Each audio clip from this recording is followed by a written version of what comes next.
തിര പോലും ഞാൻ ഏട്ടനോട് ചോദിച്ചിട്ടില്ല. ഇല്ല. കാരണം എനിക്ക് സിനിമ വലിയ ഇവൻ എങ്ങനെയെങ്കിലും ഒന്ന് നന്നായിക്കോട്ടെ ഒന്നുമില്ല. എനിക്ക് സിനിമയിൽ വരണം എന്നോ സിനിമയിൽ എന്തെങ്കിലും ആവണം എന്നോ ആഗ്രഹിച്ച് ഇവരെ പോലെ ഇവർക്കൊക്കെ എന്തൊക്കെ പറയാൻ അങ്ങനെ ആഗ്രഹമുണ്ട്. നിങ്ങൾക്ക് അങ്ങനെ ഒരു ആഗ്രഹം? എനിക്ക് അങ്ങനെ ആഗ്രഹം ഉണ്ടായിരുന്നില്ല. പിന്നെ നിങ്ങൾക്ക് എന്ത് ചെയ്യാനാണ്? നിങ്ങൾക്ക് സത്യത്തിൽ എന്ത് ചെയ്യാനായിരുന്നു? ഒന്നും ഇത് ജനങ്ങൾക്ക് അറിയണമെന്ന് ആഗ്രഹം, റെസ്റ്റ് എടുക്കണമെന്നായിരുന്നു ആഗ്രഹം. നേഷൻ വാണ്ട്സ് ചോദിച്ചു.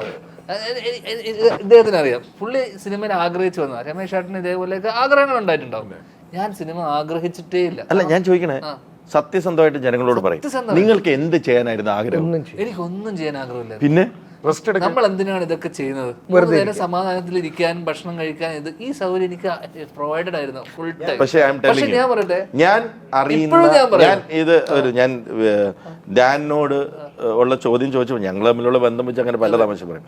പക്ഷെ എനിക്കറിയാവുന്ന Dhyan is A brilliant actor. അതായത് നിങ്ങൾക്കുള്ള ഹ്യൂമർ സെൻസ് ഇന്നുള്ള പല ന്യൂ ജനറേഷൻസിന് ആക്ടേഴ്സിനും ഇല്ലെന്നുള്ളത് ഞാൻ എഴുതി വെച്ച് തരാം. കാരണം അടികപ്പിയാരെ കൂട്ടമണിയിൽ ഞാനത് കണ്ടതാണ്. അപ്പം അത് നിങ്ങളുടെ ലേസിനെസ് ആണോ ആ പ്രശ്നം എന്നുള്ളതാണ് എൻ്റെ ചോദ്യം. അതിലേക്ക് എത്താൻ വേണ്ടിയിട്ടാണ്.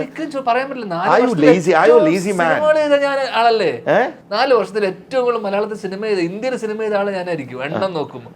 അപ്പൊ ഞാൻ എങ്ങനെയാണ് ലേസി ആവുന്നത്?